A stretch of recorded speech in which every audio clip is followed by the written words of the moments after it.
Hey guys, welcome to Did You Get That on Film? On this podcast, we deep dive into horror movies, and so it is full of explicit content as well as spoilers. Please be advised. Now, let's get to the show.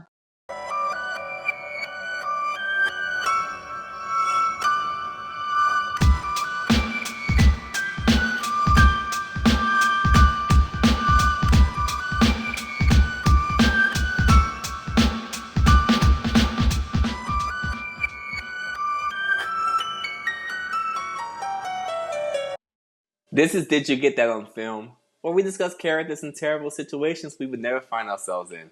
I'm your host DP, and with me is my co-host, someone who doesn't appreciate anyone coming to her home asking for anything from anyone, especially unannounced, particularly at night. Ruth. Facts. Have you ever been so disrespected? Not in my life. Could you imagine being that brazen to show up? Or stupid enough to open the door? Absolutely not. It could not be me. But we'll get into it. Oh my God. So hello everyone. Welcome back to a brand new episode. In case you don't know what we're discussing today we will be talking about The Strangers, the original. So The Strangers was released in May 2008. It was written and directed by Bryan Bertino. There is a sequel to this movie, The Strangers Pray at Night, and it came out in 2018. And there's also a reboot trilogy that is starting to come out now. So The Strangers Chapter 1 was actually just released in May 2024. The Strangers Chapter 2 is set to be released September 2025, so it'll probably already be out by the time you guys hear this episode. Director streaming. Wait, okay, hold on. Let's get there. So, and then Chapter 3 is scheduled to be released allegedly in 2026, but we'll see if that actually happens. All right, but like these movies, so Chapter 1, 2, and 3, did you know that I think we talked about this before, did you know they've already been shot? Like the entire trilogy was shot at one time over the course of just 52 days? I can tell. I've Be nice. Okay. We weren't going to do this movie. It wasn't on the list for the whole year, but I just so happened to realize when we were recording another episode, Strangers and Strangers Pray at Night were both on Max at the time. So I watched them both, and then I went to see the first one, and I was like, Ruth was like, we should do the Strangers. And I was like, yes, because I have thoughts. There were choices that were made. So I admittedly, so The Strangers is actually, I would say probably one of my go-to horror movies. I really like this movie. I saw it in theaters when it came out and I was terrified. I think about it often. Besides, I think like open water, home invasions it's my absolute biggest fear. I would say it's my most realistic fear because it is something that can happen.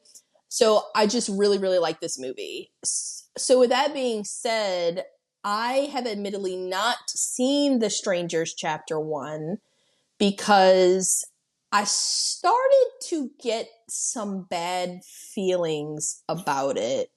And then once the reviews started coming out, and I am a firm believer in see it for yourself. I don't judge based on reviews, but I do listen to my dear friend Dante. And Dante was like, choices were made. It was garbage. I did not call it garbage, but I did say that choices were made and decisions were finalized. And so I was like, I think I'll wait for it to come to streaming because I have a sneaking suspicion it's going to be on streaming very, very soon. It would be more compost than garbage. If you want to talk about garbage, wait till we do the episode on Pray at Night. Oh, be careful, because there are people. Okay, well, actually, you know what? So leading up to this, because we talked about the Rotten Tomatoes for a movie at the end, so I looked at the Rotten Tomatoes for all of the movies thus far, and we're going to discuss the Rotten Tomatoes for this movie at the end. Don't look it up, you guys. I want to tell you, because I want to see if you can guess what it might be. But I will just say that the Rotten Tomatoes for these movies got worse and worser. Overall, it seems like people do not like Pray at Night. And I don't know if that's controversial because I do know that some people that I've talked to, some of our followers on social media do like The Strangers Pray at Night. I have feelings about that movie. I don't know what to tell you. It's so Drastically different. It's just so fucking different. I was taken aback because I think I saw Strangers Pray at Night in theaters as well because I was so excited because I really like The Strangers. But once there's like a flaming car, I was like, what are we doing here? It's like a different genre of movie. Yes. It almost feels like, I don't know, like an action slasher. I don't know. But The Strangers, I think, is considered more of like a psychological horror movie.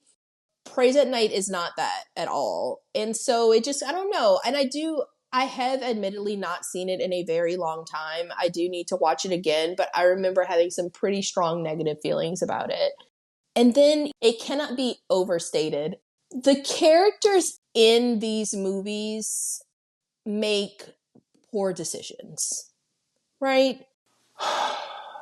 In my opinion, in The Strangers, they do make poor decisions, and we're obviously going to get into that. In Pray at Night, I feel like they make... I mean, I cannot relate to those characters at all. Leave us alone! What? I don't think that I've been that dumb since the day I was born. I don't know. I'm not trying to offend anybody because I know people like that movie, but it's hard to watch. I don't know. I don't care if I offend them. I don't think this is a movie worth a franchise. But let's just start because we can go on and on. Okay. Well, yeah, with that being said, I guess let's get into it and we'll see. Because I wonder about what you said, if it, like a movie that's not worth a franchise. I'm trying to think if I agree or not. I think that the franchise we have is poor, but I'm trying to think if these three strangers, do they have the chops to carry a franchise? Like, could these be villains that we could watch over and over again? And I really don't know. That's a really good point. I have opinions, but let's go through it and let's discuss at the end. So, the movie starts. So it starts with this dumb bitch. Right. So the movie starts with these two dummies. I all start. Oh, these two idiots. Right. But okay, let's focus. Okay. The movie opens with some on-screen text, and there's a voiceover letting us know that what we are about to see was inspired by true events. It's giving very, very much Texas Chainsaw Massacre vibes. So it goes on to state that, quote, on the night of February 11th, 2005, Kristen McKay and James Hoyt left a friend's wedding reception and returned to the Hoyt family's summer home. The brutal events that took place there are still not entirely known. The screen then cuts to black, and we get the audio of a 911 call. So on the call, there's a terrified little boy who's named Jordan, and he's telling the operator, "Help me, I'm poor." Close. As he's starting to explain what's going on to the 911 operator, we, the audience, are being shown exactly what Jordan is encountering at this scene. In the scene, Jordan and his friend, who are presumably Mormons, is what I'm thinking? Yes. So they're riding their bikes, handing out religious pamphlets as they do, and they come across a smoldering car in the driveway of this house. They approach the house. The front door is wide open. They enter the house, and we as the audience are seeing what they saw. So there's a bloody kitchen knife that on the floor. There's a shotgun on the kitchen counter. There's blood everywhere, blood on the walls. and then the screen cuts to black and we get the title screen. And that was kind of the cold opening. I hate wraparound films. I like that, if done right. But that's when we cut to who will learn are Kristen and James. So now we're about to see the events unfold. So they're in the car and they're seemingly very unhappy. So Kristen has tears running down her face and they're both kind of sitting there in silence. But they're driving to a somewhat remote wooded area, and that's where the Hoyt family's summer home is. So things are very tense between the two of them. So there's a shot where James walks into the house and he just kind of leaves Kristen outside to smoke her cigarette alone. And we just kind of see her standing there under the porch light, looking pretty dismal. But when they go inside and turn the lights, we and Kristen see that the cabin has been all set up with rose petals everywhere. The dining table is set up with rose petals. There's lit candles on the table. There's champagne on ice. And we learn that James had arrived to the cabin earlier that day with his friend Mike to set up the cabin as a romantic surprise for Kristen. But it kind of seems right now like the two are splitting up. So now the romantic gesture is just kind of something that's like very sad. So they're kind of having to navigate around all of these very, very sad attempts at romance. They go to the bedroom. There's rose petals all over the bedroom. There's rose petals in the bathtub. But James offers for Kristen to sleep in the master bedroom, and he is going to sleep in a different room. Once they separate, Kristen goes to take a bath, and James goes to another room, and he ends up calling his friend Mike, who apparently was also at the wedding that Kristen and James went to, because when he doesn't answer, James leaves a voicemail and he's saying that he's probably drunk, but James needs him to come get him as soon as Mike wakes up the next morning because things did not go the way he had planned them. He tells them that he's going to give Kristen the car and he just like really needs to leave. He really needs Mike to pick him up. So then we cut back to Kristen, who's taking her bath, and we get a flashback to that night at the wedding. And this is before whatever happens because they both look pretty happy. But in the flashback, James asks Kristen to go outside with him. He carries her out like a princess into the parking lot. And they're kissing when James puts Kristen down and he pulls out a ring box. James is starting to give Kristen this really heartfelt speech, talking about how he remembers the first time he saw her. And that's when the flashback ends and we cut back to Kristen in the bathtub before we can see the outcome of that conversation. But by the look on Kristen's face, she was obviously not expecting this wedding proposal, but it also seems like she was not at all happy about this proposal. This was such a obscure choice. To have the failed proposal? Yes. It's just not important. It doesn't make the characters more compelling. I don't care. It does. When we get to the end, there is a touching little scene at the end that, you know, kind of gives you the feels, just kind of knowing what they went through. Okay. I'll give you that. Thank you. Well, let's keep going. Back at the house, James is drowning his feelings, as I would, in a bucket of Bluebell ice cream. Homemade vanilla. I recognized that container anywhere. That's when Kristen walks in and she sits next to him at the dining table while he's eating. In the background, you can hear a clock chiming, and it's 4 a.m. at this point. So Kristen tells James that everything he did was really beautiful. And he had the exact same reaction that you just did. He's just kind of like, bitch, I don't want to hear that right now. He really kind of just like shrugs it off. He also gives her the ring box and he tells her to please just take it. He can't return it. There's nothing that he can do with it. He does not want it. He just asks her to take it. They share some champagne from the bottle. When Kristen apologizes to James that things didn't go the way he thought they would, she says that she's just really not ready yet. There is no we not ready. So we broke up, right? He's the one that asked her, right? I think he's like, so what do we do now? Or she asked him, I can't remember what happens. And there's like, she's like, I don't know. And she is kind of giving the vibe that she wants to continue the relationship in some way.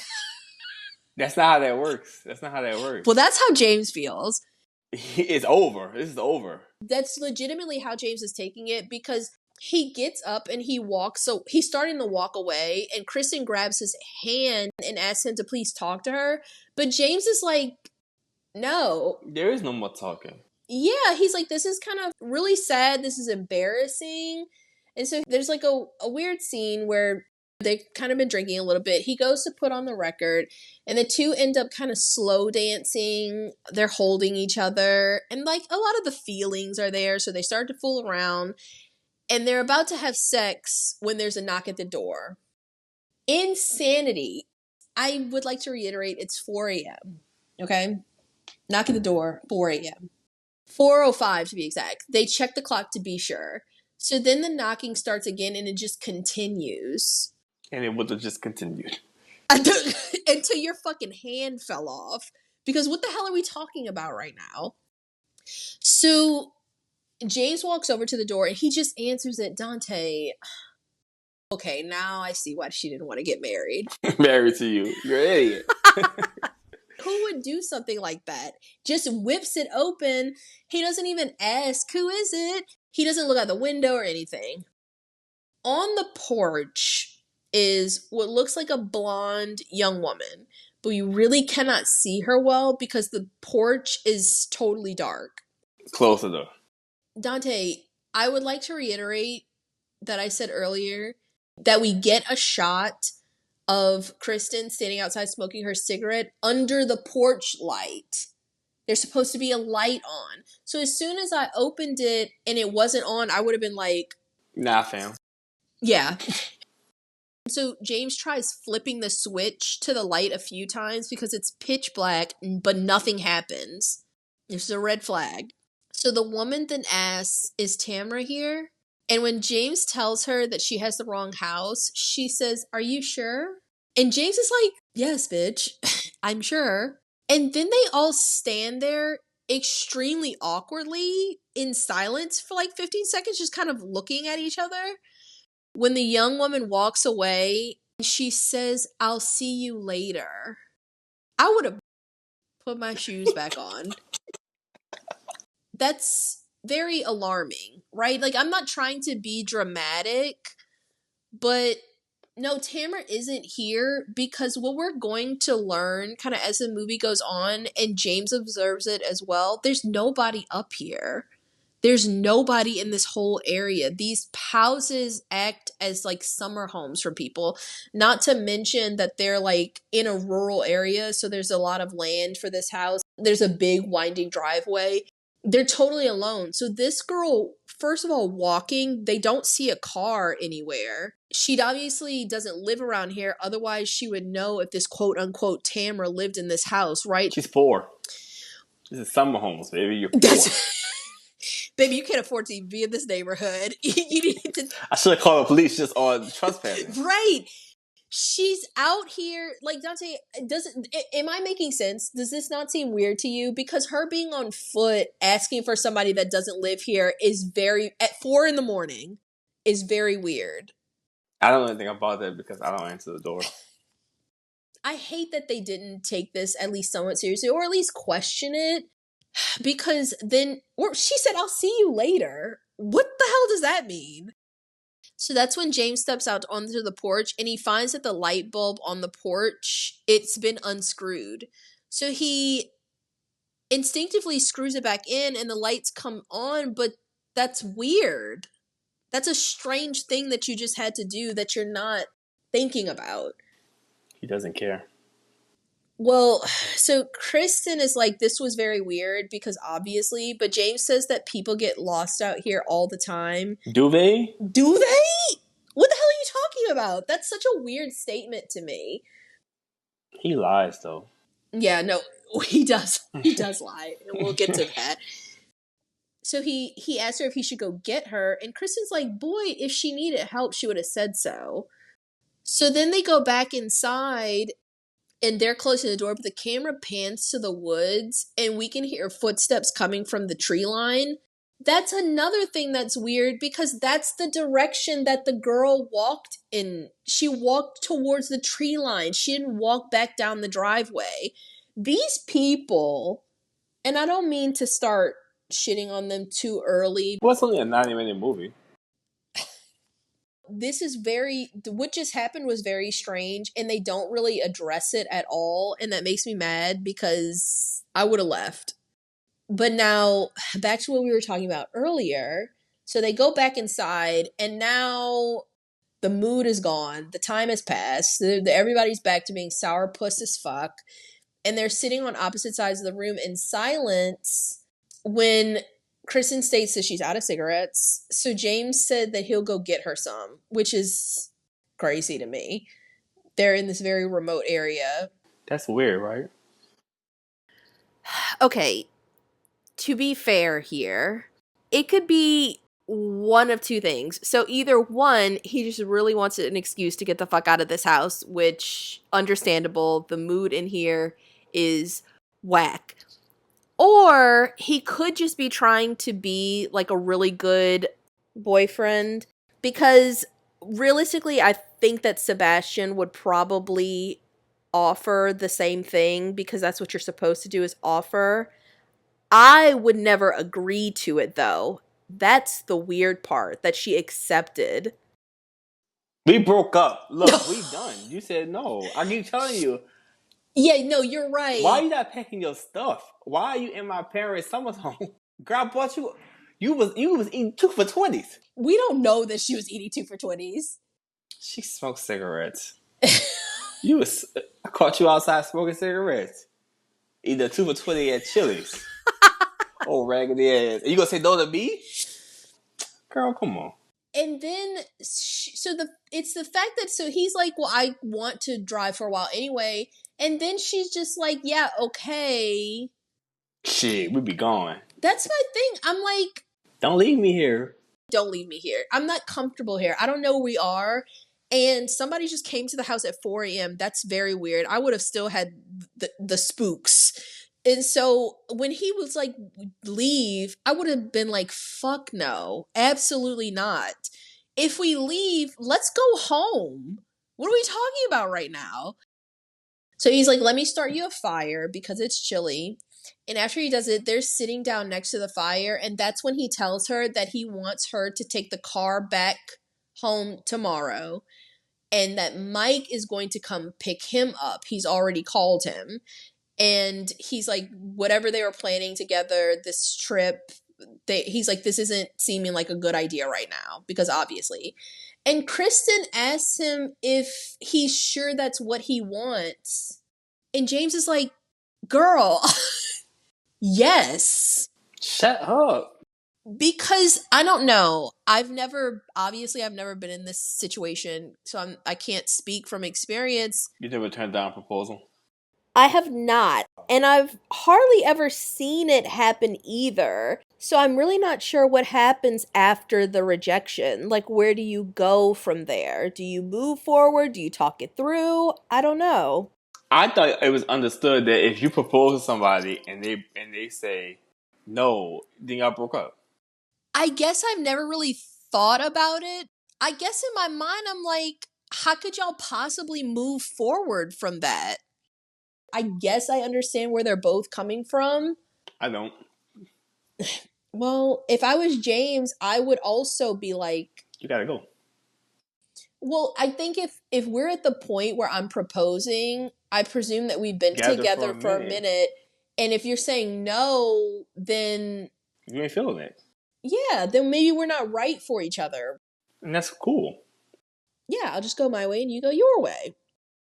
But he's like, yes, I'm sure that this is what I want. But he says that they can talk more when he comes back from getting the cigarettes if she wants, or they don't have to. He doesn't fucking care.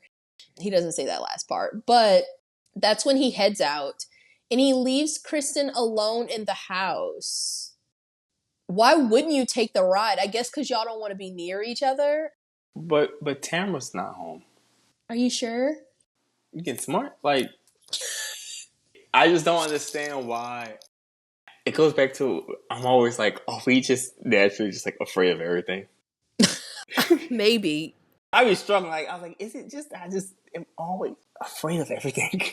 I would not want to stay alone, nor would I want my significant other to stay alone if somebody just came to the house like that under these circumstances.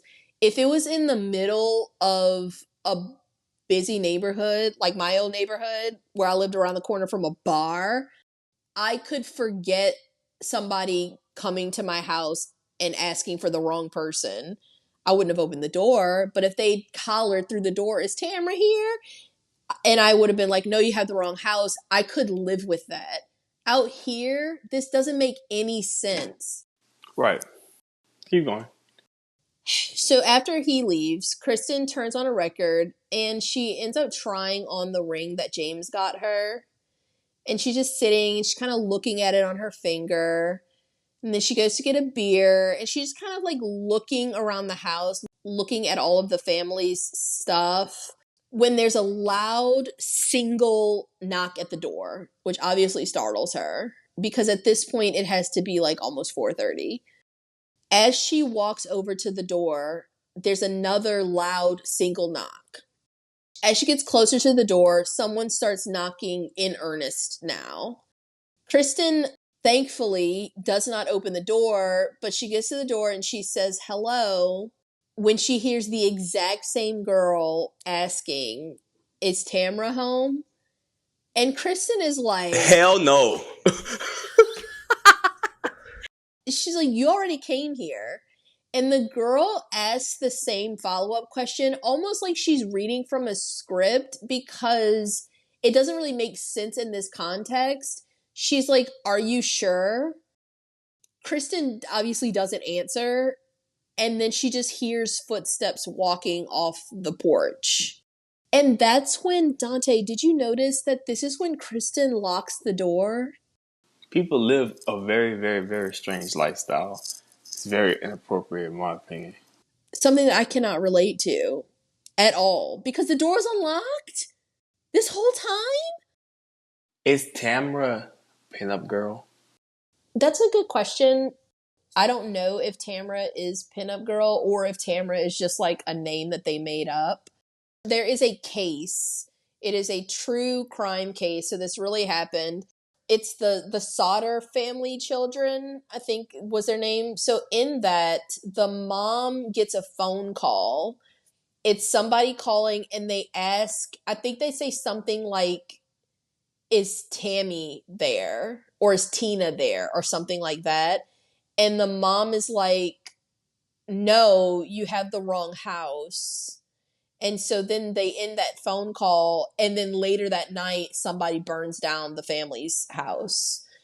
And all the kids allegedly die in the fire. There's a lot of mystery about what happened to the kids. I kind of felt like I don't necessarily know if Pinup Girl is Tamra or if he took that idea from that case Maybe.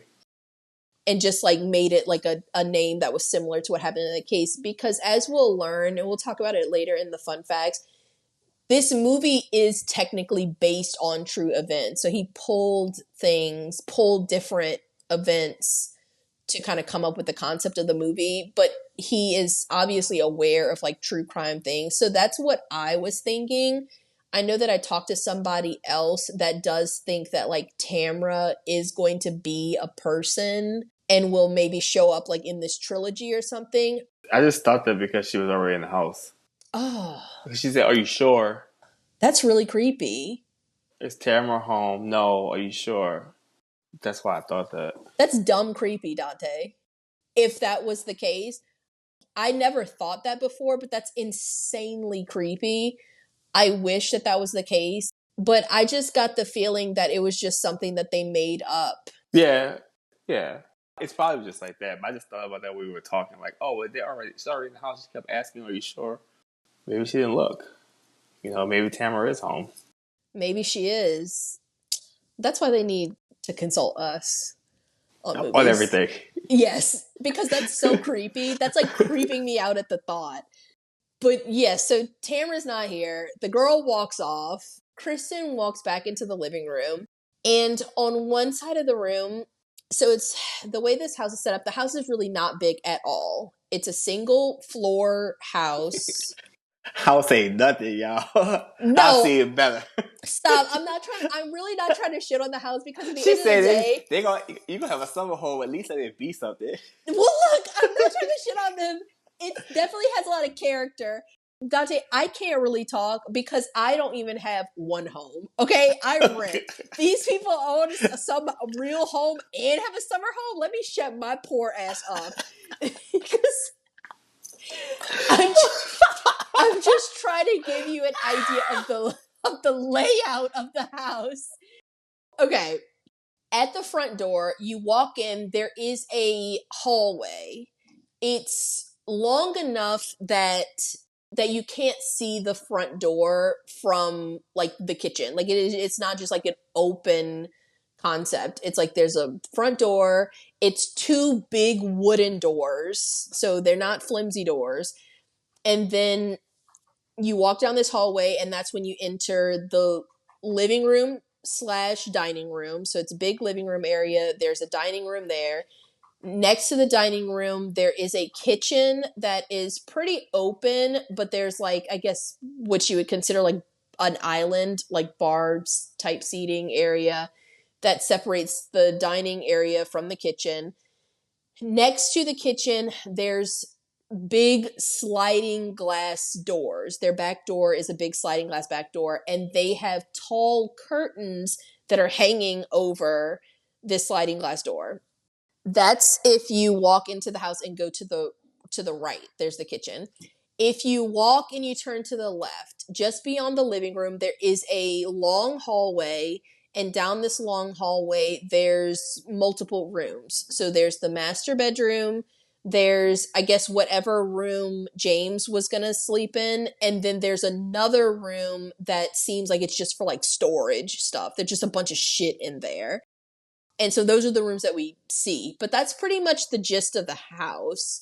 So that's like the inside area. And then outside, like I said, there's a really, really long driveway type thing. And then beyond that, in the back of the house, there's like a small patio area. And then there's a barn that's through the like backyard area. On each side of the house, there are woods. It's like a wooded area. There's really, really tall trees. And all through their backyard, there are also trees, but it's a lot less dense. Like it's easy to see through the trees in the backyard. So that's just to give you the layout of the house because we're going to be referring to a lot of parts in this house as we go. So Kristen walks from the front door. She walks through the living room. Beyond the living room, there is that sliding glass door that has the long curtains hanging in front of it. On the other side of those curtains, Kristen can start to hear some wind chimes jingling. So she goes over to check because I don't think that the weather is such that the wind chimes should be jingling right now. When she pulls the curtains back, she doesn't see anything. But that's when she looks back and she notices that when James lit the fireplace, he forgot to open the flue because now smoke is billowing out and it's causing the smoke detector to go off loud as hell. And I was like, I bet James has never lit the fire before. No. Because he's kind of a phony, right? He is a we'll get there. Yeah, we'll get there. But that's as soon as I saw the smoke filling up and she had to run over and instinctively knew that you have to open a flue because if anybody that has a fireplace knows that this is a thing that you have to do. I was like, I bet James has never done this before. Oh, you know he didn't. So the flue is open, but the smoke detector is still going off. And so she has to grab a chair to climb up to shut it off because it's extremely loud. And so when she goes over, she's standing on the chair, she puts her hands up and she is twisting at it, and it just causes the smoke detector to just completely fall off the ceiling. And it falls and it lands on the floor next to the chair that she's standing on. And just as she's doing that, there's another loud thud that comes from the front door, a bang, and then somebody's knocking. Then there's loud bangs as if somebody like kicked the door. It's too aggressive to be innocent. Kristen is obviously terrified, so she goes looking for her phone. And as she's looking for it, she also hears the wind chime starting again outside of the sliding glass door. And she's getting spooked, obviously. So she finds her cell phone in her bag, but it's dead. So she crawls over to an outlet and she plugs it in to get that started just as another round of knocking starts on the front door. So Kristen heads down to the bedroom to find the house phone. And I was like, she would have been cooked in today. I don't know anybody that still has a house phone, even in their summer homes. I just always hate the trope of like, my phone died. I'm like, my phone, as soon as I get home, I charge it. Okay, Dante, I don't leave anywhere or do anything without having my phone charged. And if it dies during the day, I was cutting up. But also, it's like, okay, sure. But I'm going to charge it. As soon as I step foot into that house, it would have been on the charger. Girl, you're in the middle of nowhere. But I was just thinking it was 2008, and I guess people weren't nearly as attached to their phones as they are now. Yeah. And then she was at a wedding. Still. And you have to really, really want your phone to go dead because those old Nokia phones used to stay charged for 3 weeks. Dante, I had a Nokia phone. That bitch, heavy use. I was chirping people all over the place. That shit never died on me. Ever. But her little flip phone is dead. So she leaves it charging there. And so she calls James from the house phone and she's telling them that that girl came back and she keeps knocking on the door. And in my opinion, He's she's like, not. yeah, okay, keep Well, going. Okay, let's tag team him. You go in on her and I'll go in on him. All right, let's okay, go. okay.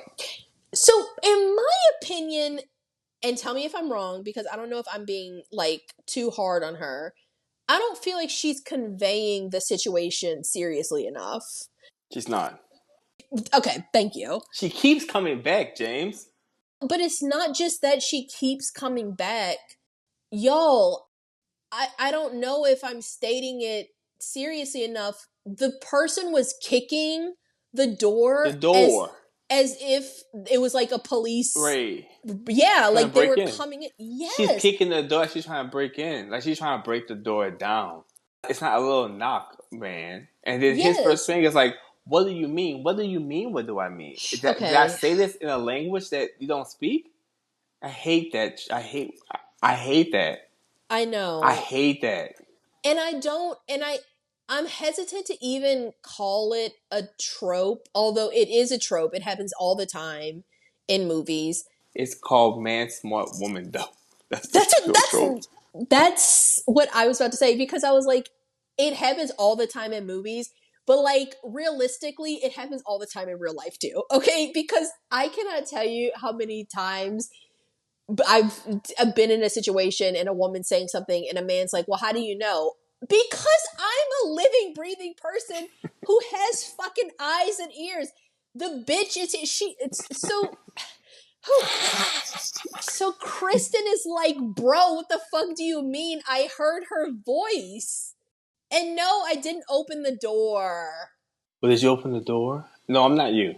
I'm exactly. And that's why your ass is not engaged right now. Because what the hell are you talking about? But I felt like he was like, all right, bet. I'm going to honk the horn when I come. Dante, oh my god. This is why we could never be in a horror movie. We have to be the opening kill. And that's why, and let me keep it a buck on y'all, that's why the only opening kill that was black and Scream 2 was in a movie theater. Yes. Because the first time I hear something crazy, I'm out the door. He had to catch them slipping. He caught them slipping. Absolutely. I'm telling you. First time. She knocking. I don't know who this is. Where you are? Well, I'm going to get some cigarettes. Bet I'm coming with you. You know what? No, not I'm just coming with you. Let's just leave. Let's go. We don't have to be here because we're leaving tomorrow anyway. Let's just go home now. Let's get the fuck out of here. What's the reason for staying?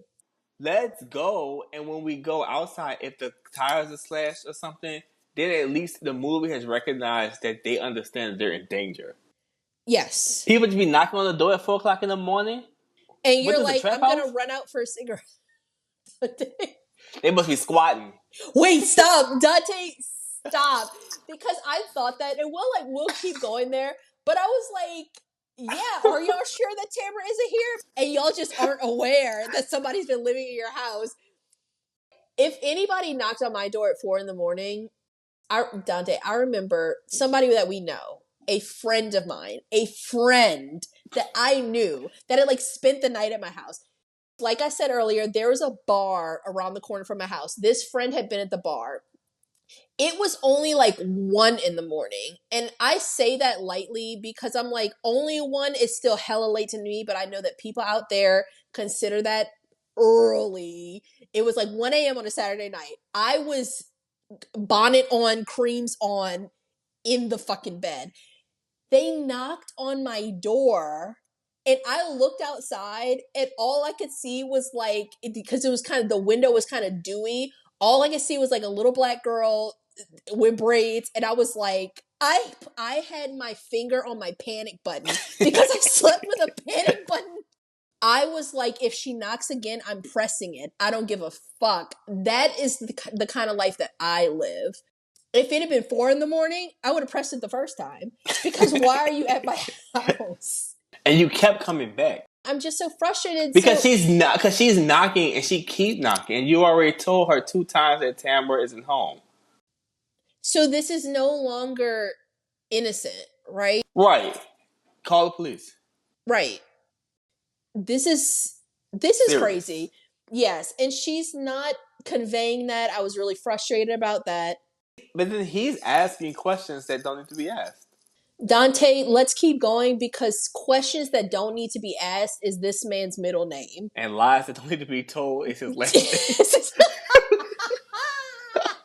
It's a hyphenated last name. That's why she didn't marry her. She was like, oh, damn words. She was like, damn, I don't want that shit. Dante, please let's keep going because it only gets worse. Okay. So she says, just come back, hurry up, obviously. So now that things are starting to get spooky, Kristen is also doing a smart thing and she's putting on some real clothes because at this point, she still has on that formal dress that she was wearing to the wedding, that floor-length dress. She took a bath, but she put it back on because she was like, I just feel really pretty in it. But now she's like, I need to put on some fucking pants and a shirt in case things get serious and I have to move. So she is still on the phone with him. She leaves the bedroom. She checks the hallway. It's clear. The camera pans back and we see that nothing's really going on in the hallway except that chair that she has sitting in the middle of the hallway is still there. And then that smoke detector that she knocked down is still on the floor. And so she just asked James to stay on the phone with her until he gets back. Then the phone goes dead. Would you not be putting these things together? Yeah. These things are connected. I've been like, how can I gotta get out of here fast? What's the fastest way I can get out of here? I can't go out the front door. I don't... okay, let's keep going because I'm getting too worked up and we're not even there yet. So, well, I'm saying that just because I'm like, if I can get out the house, I could just start running and I'll eventually have to run into James. That's an extremely good point. My thing is like at this point in the story, I think that she's feeling secure in the home because you typically do, right? Like, yeah, it's a home, you're locked inside, stuff is getting crazy outside. If you could just stay put until James gets there. My issue is the fact that James left her. And she wasn't like, James, I'm going to have your stuff packed at the door. As soon as you get here, we need to leave. That's my fucking issue. Because why are you even contemplating the staying the night? Y'all don't even like each other anymore. Okay? y'all are exes. Yeah. But it's just that I I know it's like a movie, and you think to yourself like it's not worst case scenario, but you might have told you how I think I said it before. I said it to you as friends, but I've also said it all the time. I'm angrily aggressive. I get very, very aggressive if people get too close to me in my car at the gas station. Like, angry. Stay back. Because at a certain level, it's like when people get too close, all you can do is want to protect yourself. And I Yes. feel like if somebody knock on my door, that's like walking up to my car at the gas station. Well, I think, first of all, I think a lot of people feel the way that you do. I think that is a thing. Even the mailman do it. Hold on, why are you knocking? Dante, I never answer my door. And there's been Never. times, I'm sorry, everybody out there, if you hear this, but there's been times that I knew who was at my door and I still didn't answer the door because I'm like, it's a violation. inappropriate. Yeah. It's like, this To is show my up. home. Yeah. I need to know that you're coming and I need to know why you're coming. Because don't just like pop up. Right.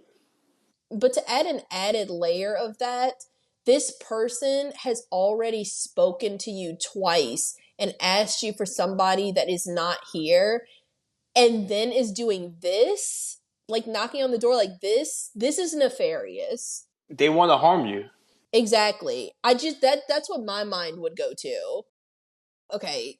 So Kristen lights a cigarette and she's just kind of standing in the living room. So she's looking around, kind of observing everything, kind of looking at that back door, the sliding glass door that has a curtain on it, just kind of thinking through everything. And we're getting a shot of the whole room. So it's like the camera is placed in the kitchen. So we're seeing the living room, the dining room, and you can see the end of the hallway, like where the hallway from the front door meets the living room. So we're focusing on Kristen when it's very terrifying. Just beyond her, in the darkness of the hallway behind her, a man with a sack mask over his face quietly walks up and he's just standing behind her. It's such a treat for the audience because I feel like this is an above average scary shot. Yeah. And I think that it's so well done because it doesn't rely on jump scares. It doesn't rely on anything like gory or bloody or loud or quick or violent. It is literally just this guy standing there. But you as the audience feel in peak uneasy because at this point, our protagonist is not aware, but you are aware that she is in supreme danger right now, that the home is no longer secure. And it's not just that it's not secure, it's that you didn't even see this person break in. You didn't hear them break in. It was silent. So now we as the audience know they can be in the house, come in and out at any time, and she will just have no fucking idea. Well, yeah, and it's a man. That too, because thus far in our heads, we're just like, oh, This girl. it's this girl, this crazy girl. But no. And he is very menacing looking with this sack over his head. So he has a sack pulled over his face and he's wearing like a suit and he's just standing there.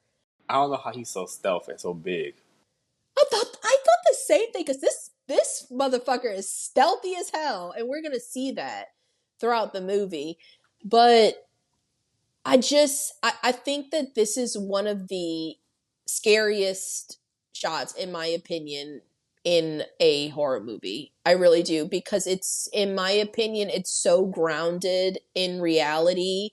The fact that you can be unaware that somebody can be in your home is like really, really, really scary to me. No, I agree. And so the movie itself is silent. It's very quiet because the house is quiet. All you can hear is the crackle of the fireplace and Kristen's movements. And they gave you no indication that this was about to happen. They do not use a score. There is no eerie music playing in the background, no notes, no crescendo, nothing. It's just She's just standing there, and this guy comes up behind her. So Kristen walks over to the kitchen, and she grabs a glass out of the cabinet, and she's getting some water. I mean, she's just really doing very basic, really innocuous things. And the man this entire time is just standing there behind her, and she's completely unaware. He's on the very edge of the frame, almost out of focus. It's where this man is standing, and we're just kind of wondering what the hell is about to happen next, because he's in the house. He can attack her if he wants to. There's no reason for him not to, and there's also nothing that could stop him, because he could walk up behind her and she could be totally caught off guard. So the audience, I just think this movie, this particular scene does such a good job of making you feel so incredibly unnerved. But she isn't even in the mode of like keeping her head on a swivel, which is something that she might do if she was outside. But she is still feeling this sense of security inside, believing that these locked doors and windows can protect her. And also, she's anticipating that any threat to her will come from outside, but that it'll be something like any other home invasion where it'll be loud and it'll be scary and they'll break something. But no, he's already in the house. So she looks out the window, never turning around to see this guy. The camera maintains this angle for literally 40 seconds of the movie with just him in the background. And that doesn't seem like a long time, but it is a long time when the whole time you're like scared of what's going to happen next. But then the camera cuts to behind Kristen for a moment when she turns around to face forward at the kitchen sink, and the camera opens up again, and then we see that the man in the mask is gone. So then I thought this was so fucking scary, Dante. She's standing in the kitchen and she hears the door close. It's a pretty distinct sound when the door closed. Yes. And she's scared and she calls out for James but gets no answer. So she pulls out a kitchen knife, smart, and she tries to use the house phone again, but it is still dead. So she slowly starts to approach the front door. And just as she's getting to the beginning of the hallway, there's a loud bang on the door. She's still approaching when she gets to the chair that she'd placed in the middle of the room. And she looks down at it and she notices that the smoke detector, which had fallen on the floor earlier, is now sitting perfectly placed upright in the middle of the seat of the chair. I gotta go. Unequivocally, you're not safe in the house, right? So now Correct. What's the point of being in the house? Exactly. Yeah. So we're all on the same page, right? Not Kristen. It's not just that she's not on the same page. So Kristen is scared. I don't feel like she's scared enough. Terrified. Yeah. Dante, if this had happened to me, first of all, as soon as I heard the door click shut, I think I would have grabbed a knife. And if James didn't answer, and I would have gone out that back door. Right. We all know what it sounds like when a door closes. That to me was enough confirmation that somebody had been in the house. But when she sees that smoke detector sitting on the chair, it's time to run. I mean, what do you, at that point, it's fight or flight. Because they want me to know they're here. Yes. And then for all you know, they're still in the house. I just don't understand how she was just like, yeah. So she is scared, but she doesn't have time to fully process all of the implications of that when she hears a loud scraping at the front door. It's as if somebody is dragging some heavy metal across the wood. And then the knocking starts again. So she runs over to where she had her cell phone plugged in, but now it is gone. And she can hear the wind chimes coming from outside at the back door. So all of these noises are happening. She's looking at the doors, and that's when the front door starts to violently rattle. And she starts crying, and she's freaking out at this point. And she's just sitting there in the midst of all this. And she looks up and she's like, this isn't happening. This isn't happening. She repeats it over and over again. She's like in the beginning stages of a panic attack. So now, whoever had been on wind chime duty, in case she thought, or even we thought, that the wind chimes were really just blowing in the wind. At this point, they kind of stop being polite and start getting real because somebody just starts hitting the wind chimes with something. It's making a loud clanking noise every time somebody hits it. And it's coupled with this loud metal scraping noise coming from that area too. So it's like somebody scraping something on the wall and hitting the wind chime. So then Kristen gets up to walk over to the sliding glass door to investigate. What are we investigating? I'm so frustrated because at this point, this is about the point in the movie where I kind of get a little bit upset because you're investigating, and if there's something there, then what? What are you going to do? Yes. But she goes over, she gets to the door, she takes a deep breath, she yanks back the curtains, and the man in the mask is standing right there. And he starts slamming his hand on the glass. Kristen starts screaming and she's stumbling back. She's trying to get away when she knocks into the record player, causing the record that she'd been listening to earlier to come back on. So the needle jumps and it starts playing again. It's very loud, but it's also stuck on one part and it's skipping. So it's just playing this one part over and over again.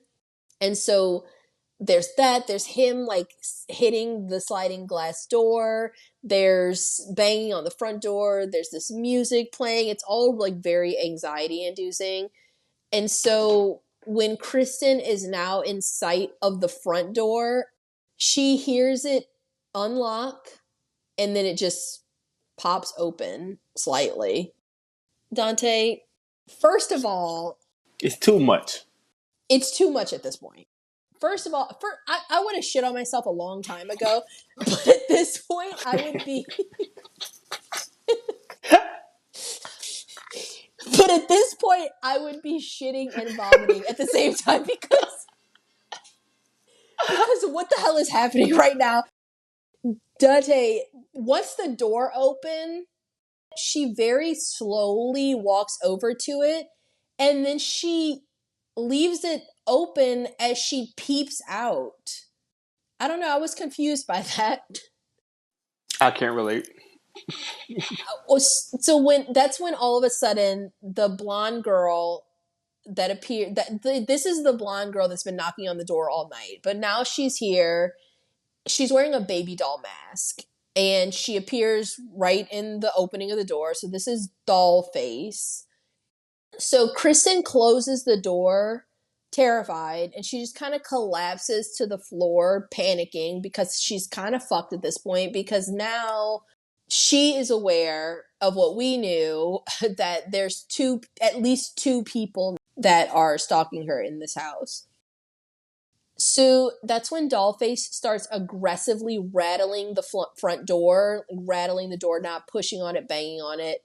And the man in the mask is still at the back door. There's like some glass breaking. The record is still skipping, loud as fuck in the background. And so Kristen is frantic. So she decides to run into the bedroom and she collapses on the floor, sitting across from the open bedroom door, watching it, listening to all this chaos. Then she screams, "Go away." Leave us alone! He's big and he plays football. And he's like, get the shit out of you! Billy was like, word? Because I got this little bitch tied up. And I would like to reiterate that Steve was not big at all.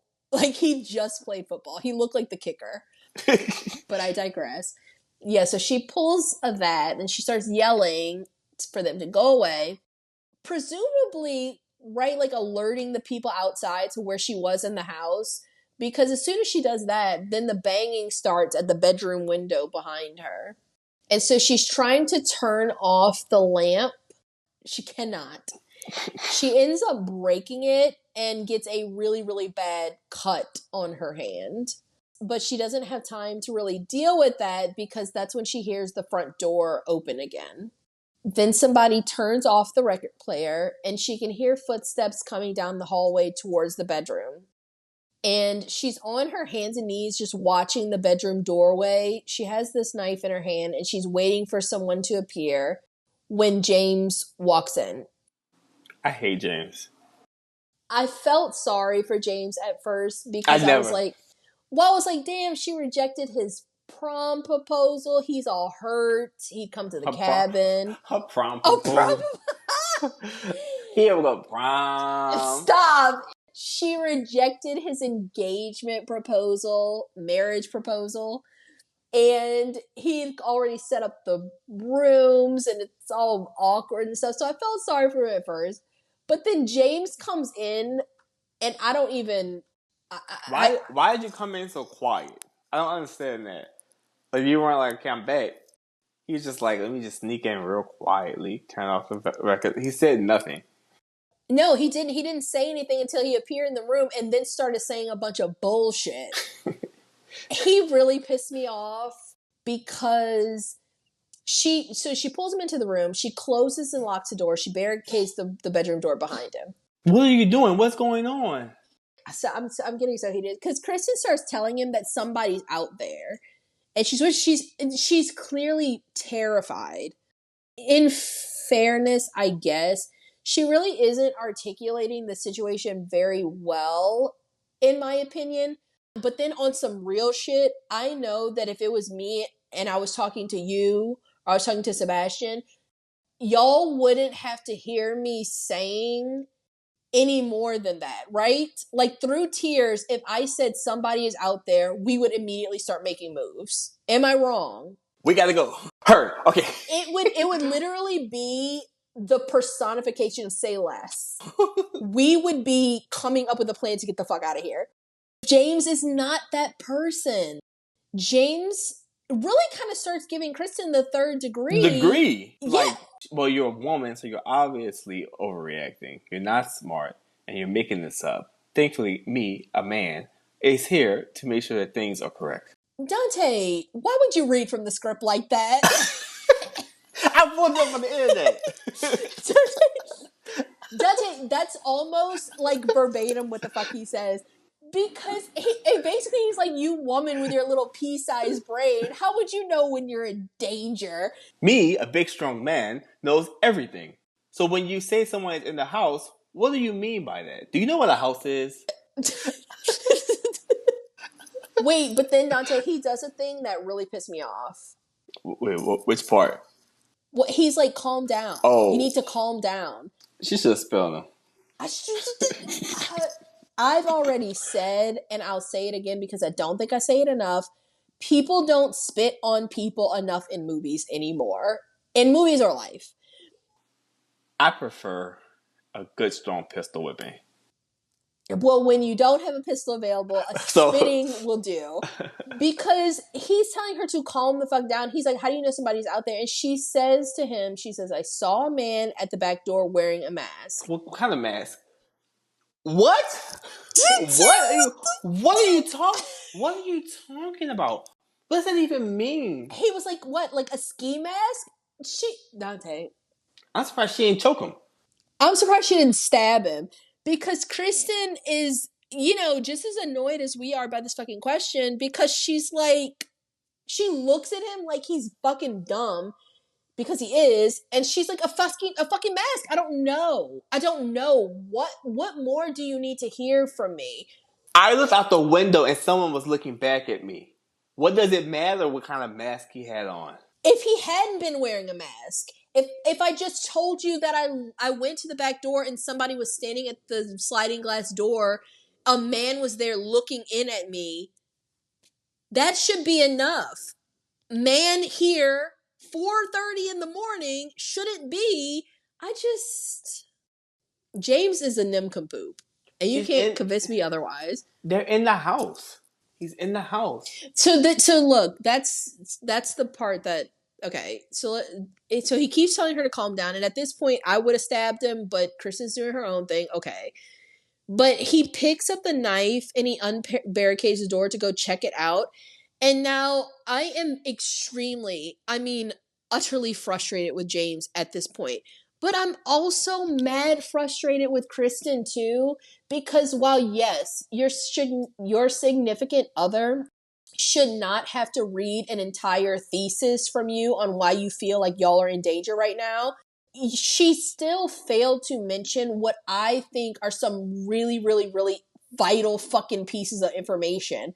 The most important being that the fact that whoever is outside, you know, with 110% certainty, Dante, that they can get into this fucking house. Yes. And you know that because the smoke detector was on the floor, it was on the chair. You know that because your cell phone has been taken, it was missing, you plugged it in. But most fucking importantly, Dante, you literally watched them open the front door. When I know that we didn't. No, yeah, we did. I know we mentioned when the girl came looking for Tamra after James had left, we made a big deal out of it because it was big deal worthy. The door hadn't been locked. And she locked it. And she locked it at that point. So the fact that they were able to open the door, Kristen, y'all need to leave. Immediately. The situation is so fucking dire right now than just I saw a man at the back door. But James is like low-key annoyed with her. He thinks she's overreacting. I do not agree with James at all. I don't even want you to think that I am on James's side right now. But at this point, I could see how James might feel that way. Maybe because all she's saying is, I saw a guy at the back door and he was wearing a mask. That sounds crazy, Dante. I can't even believe these words are coming out of my mouth. But James doesn't know that they opened the front door. But he does know at this point when he's like, well, where's your phone? She was like, I don't have my phone. Well, so that comes in a minute because so they go out into the hallway and he just kind of looks out in the hallway. He's like, there's nobody here. And he tells her to follow him. So then they start checking room by room, every room in the house. Who's sleeping here? Well, that's the thing. So he doesn't find anybody. And then it's like in every empty room that they check, he's looking at Kristen like he's pissed off at her for feeling this way. And one thing that we can see that they do not notice is that Kristen's phone has actually been thrown into the fireplace and it is melting beyond recognition. So after they check the rooms and they don't find anything, he asks her, what do you want to do?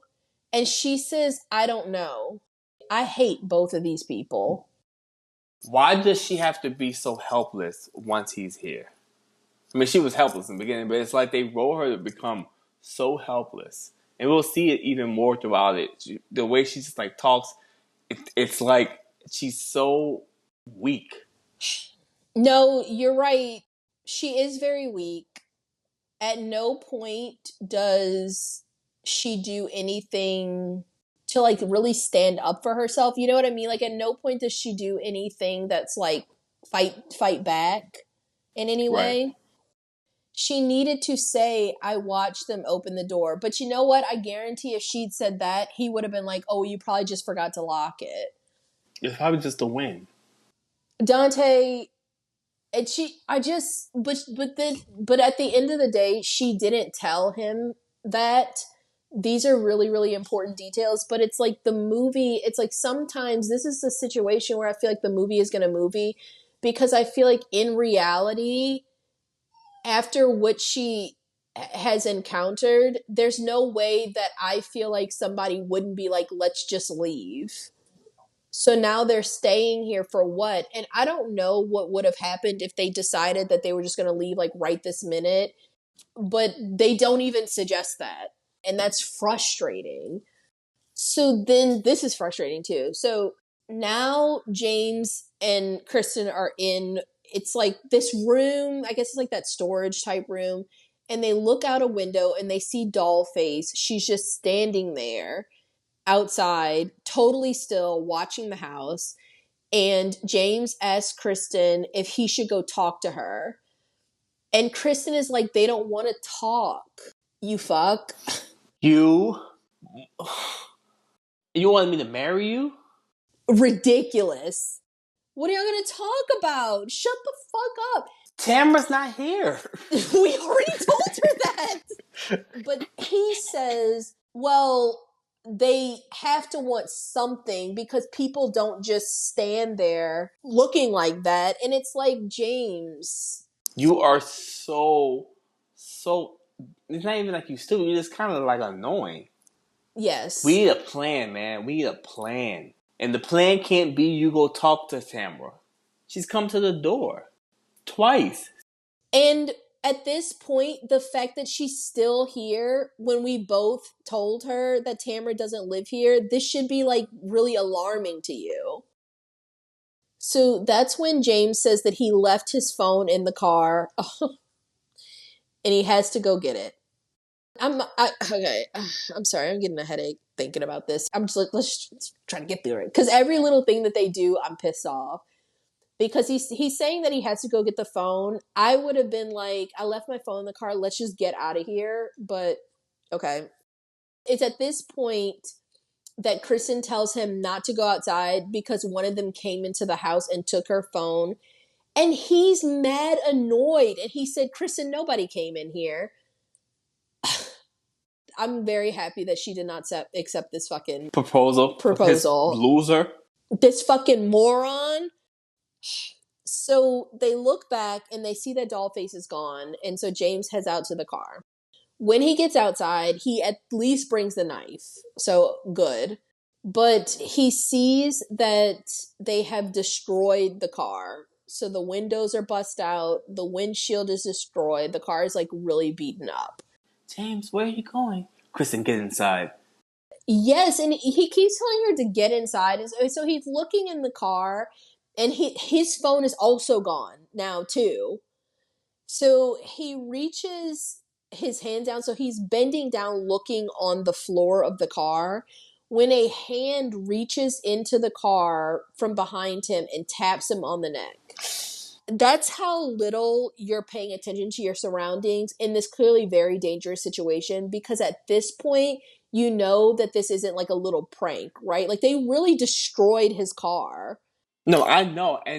But if you would have just had her outside with you, she could have looked. Watch your back. Yo, you watch while I go get my phone. Why on earth would you want her to be by yourself? But beyond that, you see that they've demolished your car. So you're such a silly man. Yes. So he whips around terrified, but there's nobody there. And he can hear a lot of like hurried footsteps running. And then there's like a loud bang in the distance. Now, how can you hear her footsteps, but you couldn't hear that big ass dude's footsteps? I don't know. I have to assume that they can hear their footsteps when they like want them to. Heard. So when he gets out of the car, he looks down the driveway. He sees the Dollface is there again, just standing there watching him. So he asks her what she wants. No response. And he tells her to get the fuck out of here. She does not flinch. So then he sees, like, on his left, somebody quickly run by, like, just inside of the tree line. And so Kristen comes out trying to figure out what the hell is going on, because you're just supposed to be going to get your phone. And he is just telling her to go back inside, like he has this situation covered. You don't. Why is it so important for him to feel like he got it under control? I don't really know. Because beyond just like he feels like he has to feel that way, he's treating her as if he does have it under control and she's just being like a nuisance. Well, they need to be a team. This is why y'all didn't get married. Dante, if y'all are like this right now in this time where teamwork is of the fucking essence, then I know that y'all probably weren't compatible anyway. I can't imagine my significant other telling me, if I tell them that somebody was in the house and they're like, no, they weren't. Somebody was in the house. you stay in the house, and then you stayed. It's a lot, Dante. There's a lot of blame to be thrown on both sides. Well, let's keep going. So once Kristen is back inside, James turns back, but now Dollface is gone.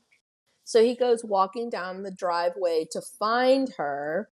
And this entire time, there's random like bangs and cracks from branches coming from like all around him, but he doesn't find anything, and he heads back into the house.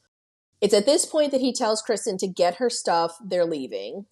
But he asks her for her phone. Dante, and she's like, bitch, I don't have my phone. I told you already, you dummy, that somebody came inside and took my phone. What part are you not fucking understanding? So he tells her, he's like, no, I put it in your bag. And she's like, are you not listening to a word I'm fucking saying? I took it out of my bag and I plugged it into the charger, and then it was gone. The phone is gone. The charger's still in the wall right there. But James is having a hard time grasping this because he clearly has fucking comprehension issues. But they sit down for James to tend to Kristen's wounded hand because she is cut pretty deeply from when she broke that lamp earlier. And they're just trying to like kind of think of what to do next. Like, what the hell is going on? So that's when James shares with her that there's literally no sign of any other people in the area besides them and these masked strangers. So they are very much on their own right now. Kristen ends up asking James, why are they doing this? And James says something that's it's eerie, but it's also extremely accurate because he tells her that it really does not matter why they're doing this. He says they won't need a reason if they come through that door. Because at that point, honestly, it makes no difference, right? Like, if they're doing this, if they come in that door, then none of this is benign in any way. Like, they are clearly coming here to hurt us. That's when James looks over and he sees his cell phone that went missing from the car. It is now inside the house. It's sitting on the piano with the battery removed. And that's when he says, we need to get the fuck out of here. Expeditiously. Because now I have seen. Because me, with my man eyes, have seen and can assess the situation for what it really is. That someone has broken into the house. Yes. Kristen, I think somebody's broken into the house. So I think that what happened was while he was in the room with Kristen, they were in the house. I think that they run drills Monday through Thursday. I mean, clearly this is a practice routine, right? Because they must have signals. They must do hand signals or something because they don't talk. No, they don't talk. They must communicate the way that like Marines do or something because they're fucking silent. Because even when James came in, he made like footsteps. Right. I think that they had to have come in when James was in the bedroom when he first got there and the phone was already in there. It was missing. Because other than that, I don't know when they would have been able to come into the house. I think the pinup girl is kind of like working in the behind the scenes, like weird stuff. Dollface at the door, and then your boy was in the back of the house. And they just kind of rotate. Yeah. And they rotate to be able to watch them. They have a plan. These people are... They are a well-oiled machine because everything they do is so deliberate. They're always so in control. But let's keep going because now things are starting to get real, right? So they rush out to the car. I guess they forgot to pack Kristen shoes. Because why is she barefoot? She's barefoot for the rest of the movie. And so they're rushing out to the car. They're in the car, and as they're backing out, they see a truck's headlights quickly turn up the long driveway, moving with a purpose, and they pull up behind them. Sigh. Initially, the truck has its headlights on, blinding them, but then they turn the headlights off, and the truck is totally shrouded in darkness. And so now James and Kristen are sitting there like fucking... I never knew what Boo Boo the Fool looked like. But that's what's happening right now. James and Kristen are sitting there like they what does my mom say? Like they sip water from their pussy with sip straws? because they're like, who is that? Who is it? Do you know who It's that the way is? she talks too. After he comes back, it's very like baby like. It is. You're right. It's Yes. this idea to make her look like she's completely incompetent, and he's just supposed to be this superhero, but he is a moron. He never gives superhero. She gets stupid hero. Stupid hero, yes. And so they're trying to figure out who this is, and I'm Who like, cares? who gives a fuck? It's y'all.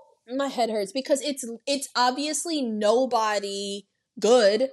Nobody knows you're up here. Nobody's coming looking for you. You know that there's people out here trying to fucking kill you. What? Y'all are in a moving vehicle. Move. Move. You let them get right up behind you.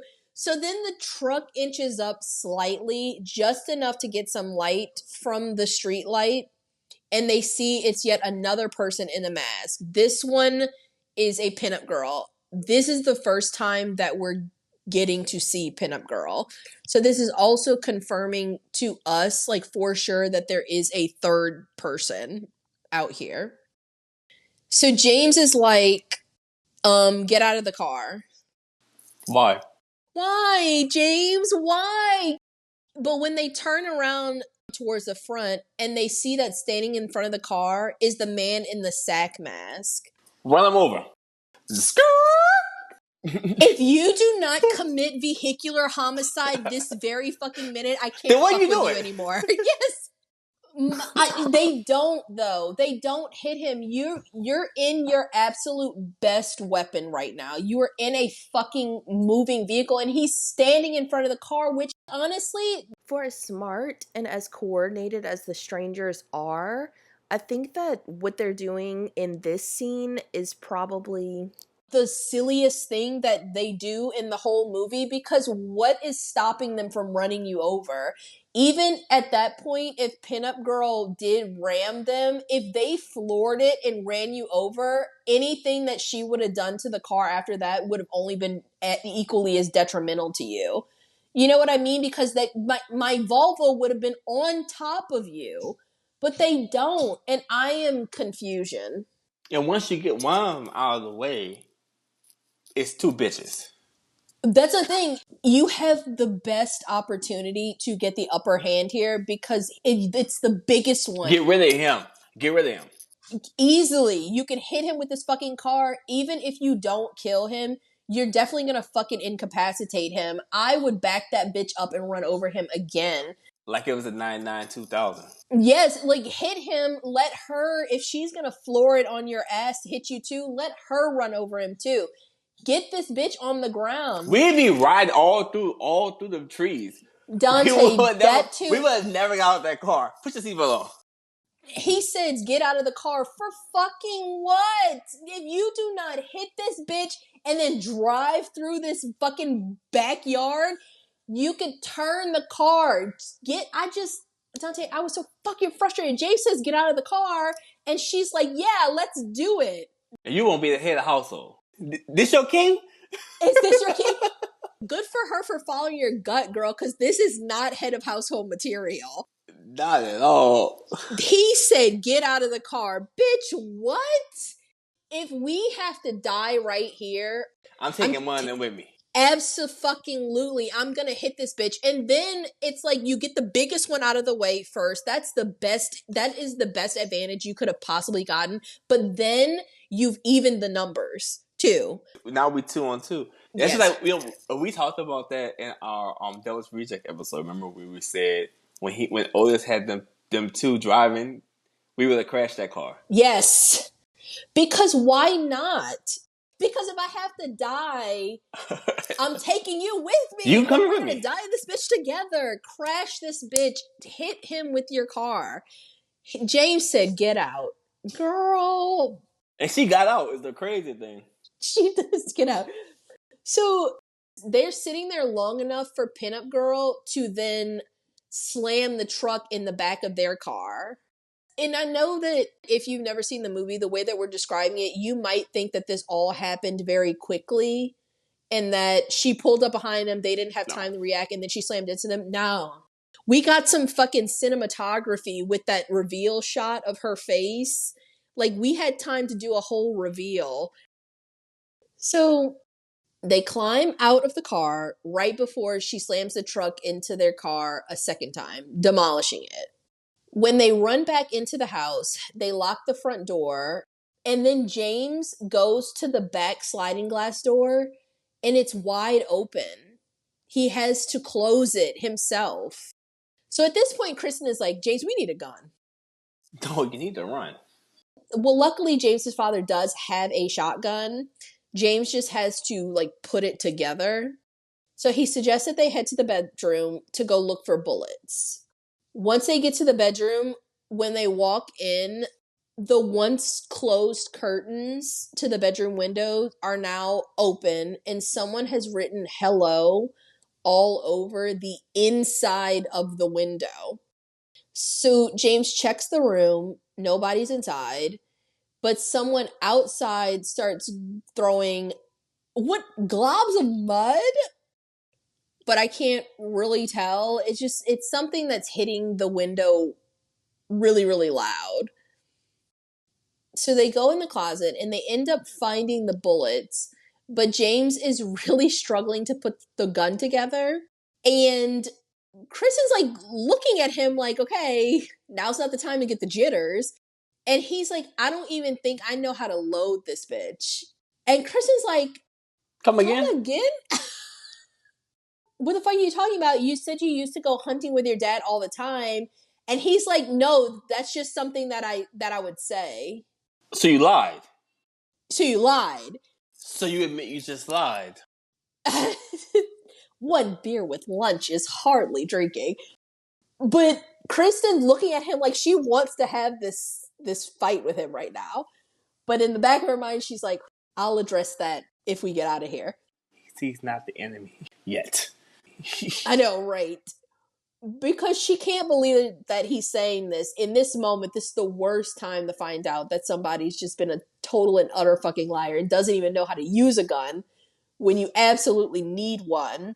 A lie, I will bet $25 on that she did not ask him about hunting or a gun. He just bought it up. Absolutely not. Absolutely not. Dante, in my notes, I wrote that is such a weird fucking thing to lie about.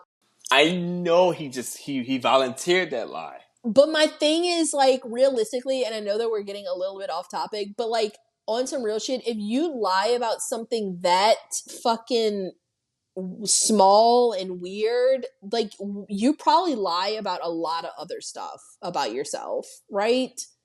The movie is just deconstructing us why she didn't take his proposal. It's just showing us. It's just why she didn't give it him. She's looking at him in that moment like, okay, bet. I knew I made the right decision. But James finally figures out how to put the gun together, and they load his pocket full of shotgun shells, and they head to the front door. They stop, and James tells Kristen that he's going to open the door, and he just wants her to run. But at this point, it's a good thing that they didn't go through with that plan, because at that very moment, the man in the mask starts to axe through the door, chopping his way in. So James and Kristen decide to push a piano up against the door to barricade it. And Kristen quickly loads the shotgun because in dire situations, you learn quick. And just as the man in the mask has chopped a big enough hole in the door so you can see his entire face, James pulls the trigger and blasts through the door. But the man in the mask has already run away. So they decide to head into another room in the house that does not have any access to the outside. They put their backs against the wall and they point the shotgun at the open doorway and just sit and wait for somebody to come. And James is like, we are not going to die here. And it's risky, but okay, I understand the move. So this was very ominous to me because as they're sitting there with the shotgun poised to shoot, they can hear someone come through the front door. They can actually hear the piano being wheeled back away. They hear footsteps, and then somebody in the house turns on the record player loud enough so that the couple wouldn't be able to hear footsteps anymore. So they really won't know where the intruders are in the house. That is really terrifying because y'all know now that the people in the house have a loaded shotgun and that they will use it, and you're still pursuing them. So at this point, I would be like, these people are fucking unhinged. Like, this is a really, really scary situation, right? Because they wasted no time before coming back into the house. So they just clearly don't care. Right. That's the thing. That's why you have to kill them. Have to. So we then get some ominous shots of the house as the camera is panning around, and we see that the back door is once again open. The curtains are just blowing in the wind. And then we cut outside where James's friend Mike is pulling up because James told him to come get him in the morning. But he's there early because he decided to just start driving there right after leaving the wedding. Weird. And I guess he's just trying to be a good friend, but his decision making leaves much to be desired, in my opinion, because he tries calling James, but of course James's phone is off. So he parks at the end of the long driveway, and he's leaving a message when something gets thrown through his windshield. It's something big enough and hard enough, and it was thrown with enough force to leave a gaping hole right in the middle of his windshield. And he exits the vehicle, and he's shocked, and he's looking around for what could have caused this. Then he notices James's car, how it's totally demolished, and the truck is parked behind it, clearly having smashed into the car. That's when Mike heads to the back of the house. He calls out a couple of times for James, doesn't get any answer. He bends down and he does arm himself with something heavy, and he goes through the open sliding glass doors and he enters the house. Would you expect me, as your friend, to do this, to behave this way? No, because I would have saw that car and called the police. Yes. Mike's decision making is very, very much, I feel like, something that would only happen in a film. He is entering the house and he doesn't see, but we see that Dollface has appeared out of the darkness and she's watching him. So when Mike goes in, that record is still loudly playing. He sees broken glass on the floor. The patio door is just open. He doesn't turn that record off. He doesn't call 911 to get that going, considering where they are, how remote it is. He doesn't call for help. He doesn't spot James or Kristen, but when he's inside the house, he also is no longer calling their names. He's not doing anything to let his presence be known, which, I guess I can understand if you're scared of alerting an intruder to your presence. But if that's the case, don't enter the Get in the house. So he's standing in the living room, looking down the long hallway that leads to the bedroom areas. And it seems like he's kind of contemplating what to do, what's going on. So should I go down there and see? Now we can see, but Mike cannot, the man in the mask silently appears behind him. So as Mike starts walking down the hallway, the camera pans out and we see that the man in the mask picks up an axe. So now the camera work here is pretty anxiety inducing because that's when the camera cuts to behind Mike. So now we, as the audience, we kind of feel like we're following him down this hallway. But again, we cannot see what the man in the mask is doing behind him. So we don't know what's going to happen next. It's kind of like what happened with Kristen earlier. We just know that he is there with an axe. So it is pretty nerve-wracking. So then Mike pauses for a second. And it seems like he's gonna look behind him, but he doesn't. He just starts walking again. But at this point, he takes a step and he starts to say hello when, unfortunately, he takes that step right in front of that bedroom that James and Kristen are in. Kablam! Exactly. I hope that startled y'all because that's what it's like in the movie too. There's a sudden and just jarring blast from the shotgun. It hits him right in his fucking face. He's dead. Yeah, he's definitely dead. It couldn't have been a more spot on shot. Blood's everywhere, and it's silent now because the record has stopped playing. Now, all that James and Kristen can see is someone lying on the ground from the chest down. They're lying there in a tux. James drops the gun, and he is immediately uneasy because he's like, I shot him, but why wasn't he wearing a mask? Why would that be? And Kristen's like, what the fuck are you talking about? He wasn't wearing a mask. And he doesn't want to think it, but I'm pretty sure he kind of already knows. Figured it out. Yes, because the person is lying there in a tux, like the exact same tux that James is wearing, because they were at the same wedding, right? When he crawls out to look, he confirms that it is Mike, and he's very much dead. And James lies on the floor, sobbing, and he tells Kristen to stay where she is, but she tries to crawl over to see what's going on. And he ends up tackling her to the ground, and he tells her that it's Mike and she shouldn't see what he did. And at this point, they're both devastated.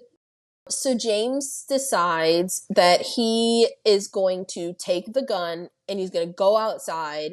He's going to go to the barn because he's like, there's an old radio there in the barn and we can call for help. He tells Kristen to just hide somewhere and he'll come back for her. And I was like, we really shouldn't split up. How many times we gotta say that? I don't think it's ever a good idea to split up. I thought that too. I was like, I don't know if it was smart of them to split up because clearly it will get there. You should always have somebody watching your back.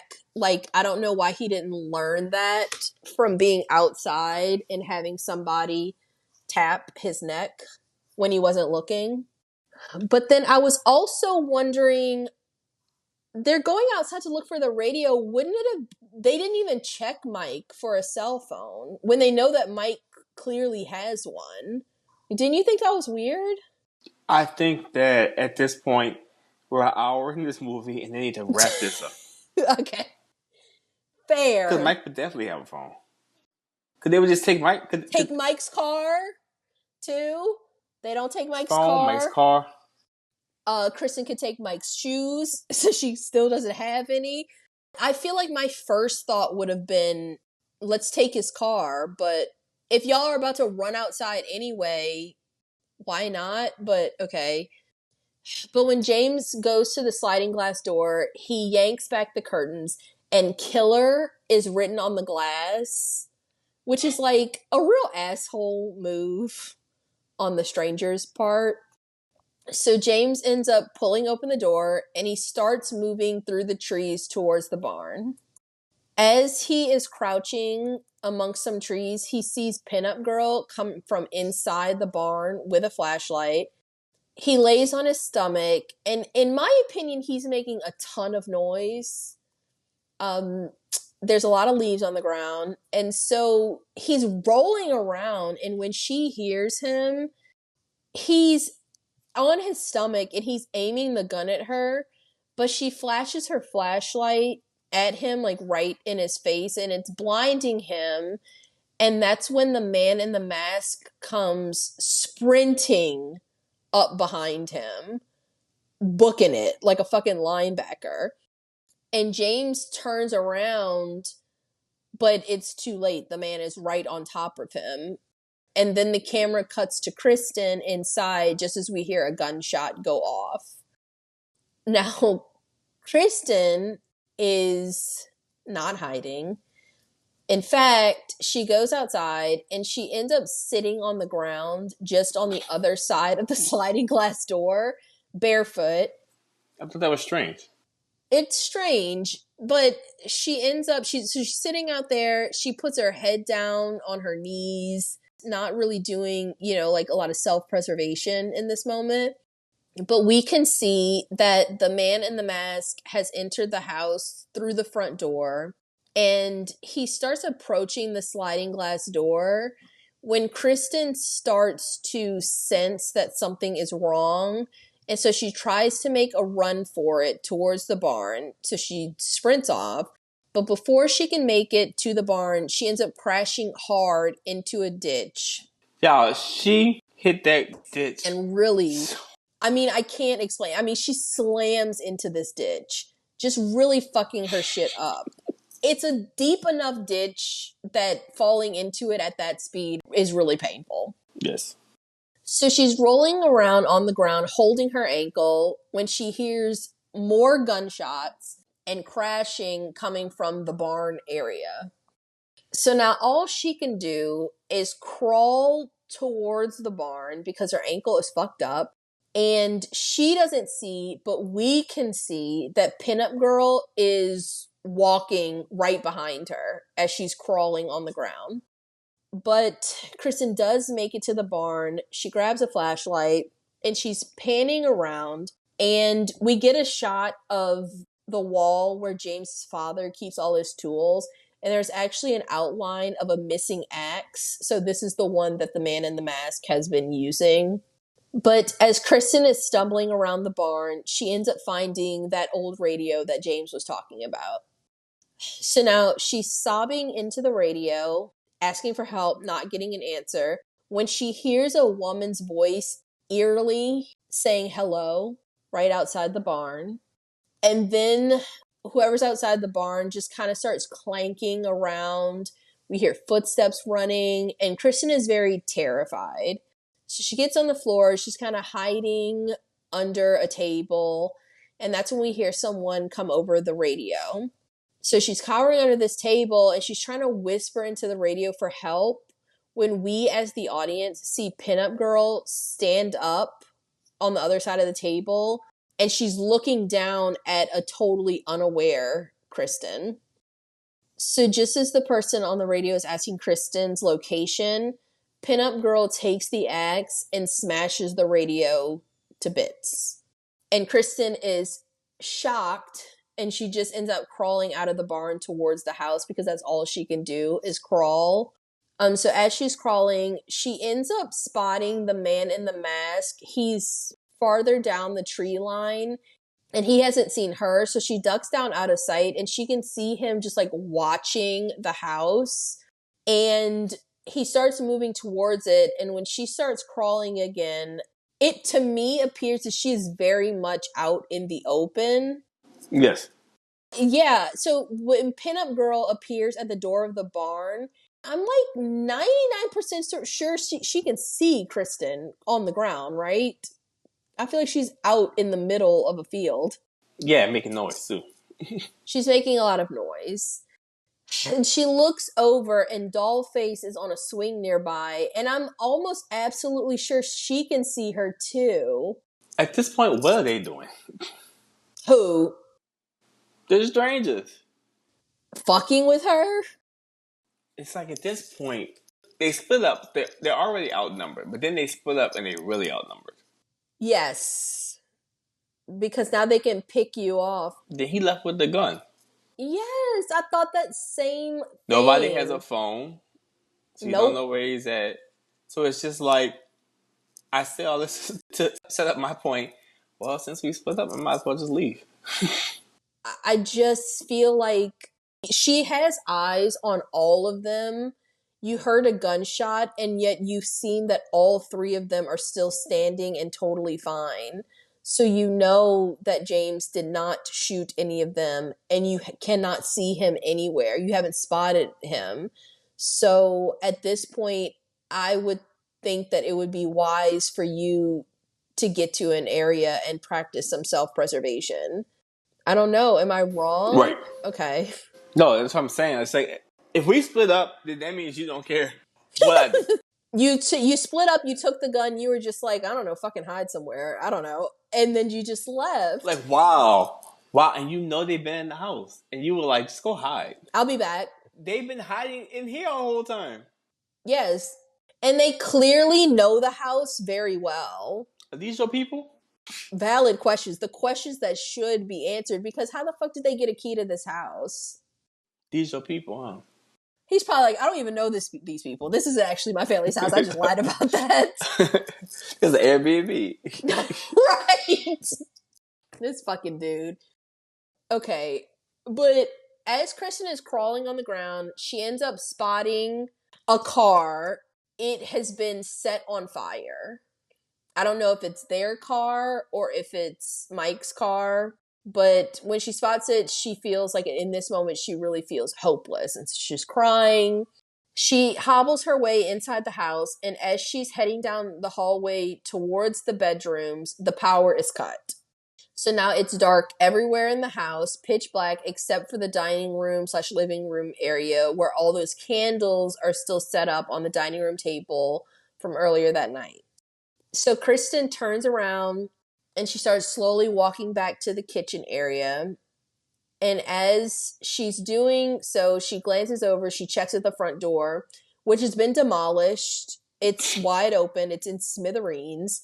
The piano is still there, but it's kind of pushed into the hallway, not blocking the door in any way, shape, or form. And just as she passes the hallway leading to the front door, she gets to the kitchen. She can hear, it's so creepy, that piano in front of the front door start to play. She can hear the keys being pressed. So she knows that someone has entered the house and is right on the other side of that wall in the hallway. So she turns to see the man in the mask slowly walk into the house, but he doesn't notice her, presumably. Yeah, Dante's doing air quotes. He doesn't notice her. But you know it's that good ass bluebell. What, Dante, I cannot even state how many times I looked at that bluebell and I was like, I can't believe they left that fucking bluebell out on the dining room table just to melt. They wasted that fucking gallon. He only took like 3 spoonfuls. That's because we don't do stuff like that. We would get a bowl. I would get a bowl. But I guess he was like, I just kind of got dumped, right? Boy! Because you lie. You lie about insignificant shit. So I know you probably lie about bigger shit. And then to propose at somebody's wedding is real kind of selfish. You are speaking my mind right now, because as soon as he carried her outside and he pulls that fucking ring out at another wedding, I was like, I would have said no too. This is fucking... That shit's kind of rude. It's rude. It's tacky. I've seen a lot of those like, am I the asshole things? And yes, it's always yes. You don't do that at somebody else's wedding. That's probably why she looked horrified when he pulled out that ring, because she was like, what? This is somebody else's wedding. I guarantee he would have gone inside and been like, she said yes. Because you're an asshole. Yes. So the man in the mask is in the house, and so he starts walking to the bedrooms. So Kristen decides to hide in the kitchen pantry because at this point, because of where he is and the size of this house, it's literally the only place that she can go right now. So she's in the pantry and she can see through the slits in the door. The man in the mask is looking around the house for her when he actually looks over at the pantry. He starts walking over towards it, but then stops and he takes a seat at the dining room table for a second, just really fucking with her at this point. He then stands up, looks at the pantry one last time before walking out the front door. Kristen is looking through the slats of the pantry, I guess feeling momentarily safe, which, girl, why? I would be terrified. But that's when Dollface pops up right in front of the pantry and starts trying to pry the door open and breaking through a bunch of the slats. So Kristen is screaming and she's trying to pull the door from the other side, just trying to keep it closed, when Dollface just stops and walks away. Why don't you have a knife? I thought the same thing. Like Lori had a knife. Yes. She was in a very similar situation. Lori took his knife. Sure did. You gotta be a fighter. There's so much shit in that pantry. Like, grab a jar of pickles. Grab like because something they're human. heavy. Yeah. Hurt them. If you're going to kill me, I'm going to fight back. You're not walking away from this unscathed. So you're in a dire fucking situation right now, girl. You're in a pantry with a door that does not lock, and the slats are made of fucking sheets of paper. Basically, the way that she's breaking through them hurt her. Because she's like There's a 100 bunch of shit. pounds. Both of them, her and Pinup Girl, are pretty small women. It's even just compared to like Liv Tyler, who's playing Kristen. They're smaller women. That's why y'all needed to hit the man with your car. And then he's out. Even if he comes back, he's like crippled. Hopefully internally bleeding. I mean, run his ass over. And then I would have a knife. She would be cut up. Cut up. You can take this girl. You can take her. So just do something. And I know that you're probably scared, but that's why it would have been so fucking beneficial to have hit the man with the fucking car. If you could have killed him, y'all could have gotten out of this. And I'm not saying that women cannot be killers, because we all saw what Amber did to Dewey. But I'm just saying that it would have been a more fair fight. Like, Kristen, this girl is like a little bit smaller than you. Y'all can go 1-for-1. And then if James was here, I very much strongly believe that he could take Pinup Girl. And also, just like once you kill one of them, you build like some team morale. If that is very true. You build morale, but then you shake them too. So now you decrease their morale, because I know that if one of them had died, they would have been like, fuck. They'd been like, damn, we need to get out of here. Yes. She would have been tricking that thing. I would have been like stabbing her hands. Yes. She would have been just, because even if you just cut them up a little bit, all right, and then she would have fell back, and then you come down there and you just get a big old can of good old, like, I don't know, get 4 or 5 cans of peas. Or I was gonna say, those big ass jars of like Vlasic dill pickles. I don't want no pickle smell all over, so I'm gonna have to get something else. Maybe mess up my flow, but get a nice can of Glory Green. But I'm like, y'all don't have anything. Y'all don't have a pot. Y'all don't have like a rice cooker in this pantry. Just I would have been hitting her ass. Beat her. I would have beat her. I would have beat her. I would have scared myself. But that's not what happens. No. So Dollface is at the dining room table. She looks at the ring box that's still sitting on the table. And she's kind of playing with it in her hands. And that's when Kristen exits the pantry. And she tells her that James is going to kill her. And Dollface is the pinnacle of unbothered in this situation, because she's like, child, please. She slowly picks up this big knife off the dining room table that Kristen should have picked up first. But she slowly starts walking towards Kristen, and she's dragging this knife across the countertop, just really fucking with her. So Kristen goes in a drawer. She picks up a knife of her own. It's small, but at least she has it. And she asks Dollface, why are y'all doing this? But she just gets no answer. I'm here thinking to myself, why is she asking her questions? Didn't he tell you it didn't matter? Yes. Either way, we're in fucking trouble.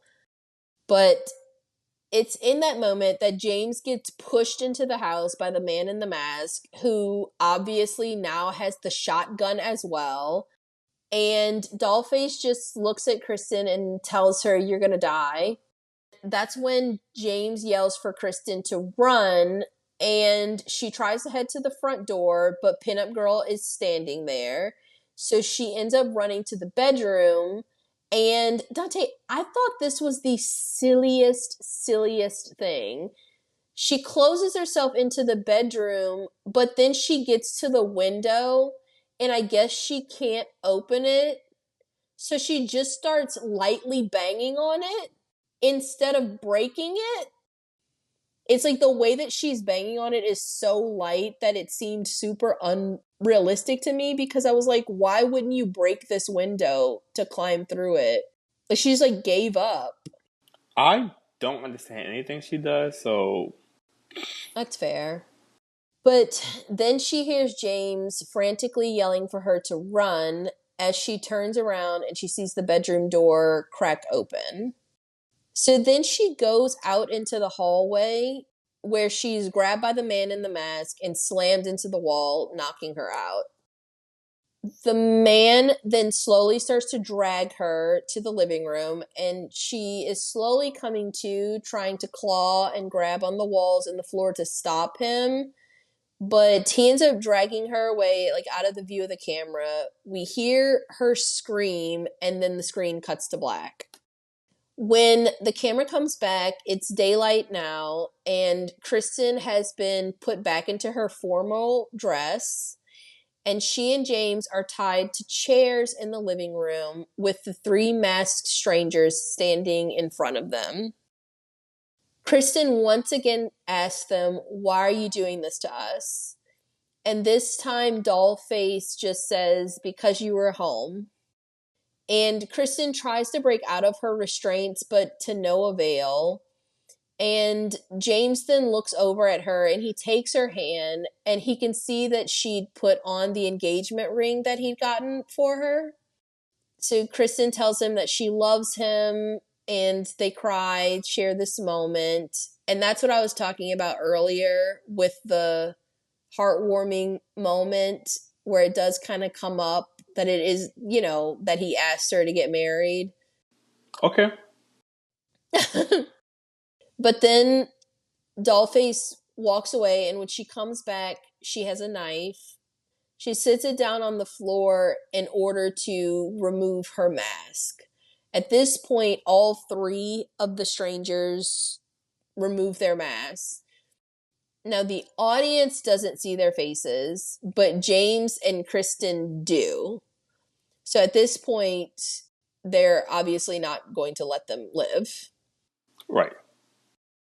So the man in the mask then picks up the knife, and Kristen is begging them, telling them they do not have to do this. Please do not do this. When the man stabs James twice in the stomach, he then gives the knife to Pinup Girl, who stabs James in the chest. And then she gives the knife to Dollface, who stabs Kristen in the stomach.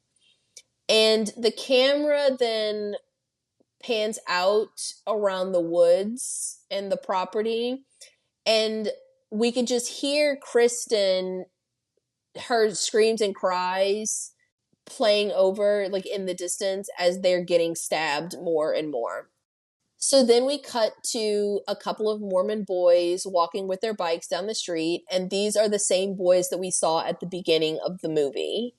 As they're walking, we see the strangers. They're driving in their pickup truck, maskless, although we as the audience never do see their faces. They drive up to the boys without masks on, and they stop, and Dollface gets out, and she asks the boys if she can have one of their religious pamphlets. One of the boys asks her if she's a sinner, to which she replies, "Sometimes," before he hands the pamphlet to her, and she gets back in the car. And as they're pulling off, we hear Pinup Girl tell her it will be easier next time. So that's when we go back to the scene that we got in the beginning of the movie with the boys entering the house. Except now we get the full scene, and we actually see them discover James and Kristen's bodies. James is lying dead on the floor in the living room. Kristen is in the hallway near Mike's body, totally covered in blood. And when one of the boys reaches out to check her pulse, she abruptly opens her eyes, grabs his arm, and she starts screaming before the screen cuts to black and the credits start to roll. And that is the end of the movie. Yay. Yeah. It was giving a very Carrie ending. Oh, yeah. I didn't even think about that. Yeah, I felt like, I was like, I wonder if that inspired the scene. But the kill count of the movie is 2. So Mike and James both die. So the Rotten Tomatoes scores for this movie, so it's a 49% critic and a 48% audience. Do you find that surprising? No. Okay. you know what? I guess it's not surprising to look at it, but I guess the way people talk about it, you would think it had a higher audience score. I agree. Yes, I agree with that. I would think, I mean, realistically, I would think that this movie would have at least an audience score of like 60 to 70. 48 to me seems very, very low. For a movie that I guess was like popular enough that they decided that they were going to do like a whole reboot trilogy. See, You know but what I see, mean? yeah, I know exactly what you're saying, but for me, it's just like I don't think these movies were very popular. I don't think people were asking for this. I don't think that people were asking for a sequel to this. I really don't. But I do think that the first movie was very popular. Popular. It didn't, in my opinion, I don't think that it warranted a sequel, especially not that sequel. No. But they're coming out with this new trilogy, so obviously they must feel like there's some market for them. Yeah, I mean, you said earlier that you didn't think that this movie was like franchise worthy. And I was thinking about that, and I was like, I feel like I do like the design of the strangers. I like the concept. I think it's very scary, really effective of like the home invasion type movie. I think that can be really scary. Like I think this movie has very, very scary scenes. I'm just very surprised that one, it got a reboot, but then two, that it got the sequel that it did. If you're trying to make a franchise, the scariest thing about this movie is the atmosphere, the eeriness. The Strangers Pray at Night is like Scream 6. to be specific. But in that regard, like if you said that you were gonna have movies like this that were very like creepy and atmospheric, then I do think that these three, especially the man in the mask, because he's the creepiest, because he never speaks, he never says a word. I think that they could have made a franchise around it, maybe at least a trilogy or something, but you'd have to build on what their strengths are. And in my opinion, I don't find them to be like slashers. Like I don't think them running and chasing people and big effects and all that really suits this trio. Well, no, it doesn't, Ruth, because you only killed these people because they were home. So why are you chasing people? That too, yeah. I don't know. I don't know that they're flushing them out well enough to build a franchise on them. It's like you didn't really think it through who these killers are supposed to be. It's weird. It's just a very strange. I don't. I think honestly that if it didn't have a sequel, I think it would be a better. I think it was a good standalone film. I agree with you. I think that the movie works better as a standalone. And when I think of the movie, honestly, I think about it as a standalone movie. I hardly ever think about The Strangers Pray at Night. No, I agree. But yeah, it does have a 6.1 out of 10 on IMDb with 145,000 reviews. And I was like, that's fair. Okay. That's a fair score. So, fun facts. So, like we were saying earlier, so the screenplay was inspired by two real life events. So, one of those events was in the director's neighborhood. So, in Bertino's neighborhood, there were a series of break ins at the time when he was a kid. He said, quote, as a kid, I lived in a house on a street in the middle of nowhere. One night, while our parents were out, somebody knocked on the front door and my little sister answered it. At the door were some people asking for somebody who didn't live there. We later found out that these people were knocking on doors in the area and, if no one was home, breaking into the houses. So he kind of took that and ran with it. And then the other inspiration for the movie that he stated is, do you know what the real life event is? Like, can you guess? The Taylor Bianca murders. Yes. So he read the Helter Skelter book, and I guess that very much affected him, and so he heavily used that as inspiration for the movie as well. I remember when I saw it, a lot of people were thinking about what could be the actual events that it was based on, and I immediately felt like this feels like the Manson family murders. When you watch the movie, that last scene when you see Kristen and she's laying on the ground and she has that cut on her face, that's exactly like the autopsy photo of Abigail Folger. I feel like that was probably very deliberate on his part. Yeah. So before filming any scene after the strangers began terrorizing the couple, Liv Tyler would have to do a lot of exercising, like run laps, do jumping jacks, just a lot of physical activity to get her out of breath, to then help simulate panic in her character, the panic that her character would have been experiencing. So additionally, to make Liv Tyler's reactions more realistic, Bryan Bertino, the director, he would tell Liv kind of where to be looking or where to be expecting bangs, loud bangs to come from, only for the banging to come from a different direction to to confuse her and startle her and scare her. And so when she jumps or she's scared, it's because she really is like she's really startled because she just had no idea that something was coming. That's so mean. It's pretty mean spirited, but as I was watching the movie, knowing that she does look, she is jumpy as hell throughout this movie.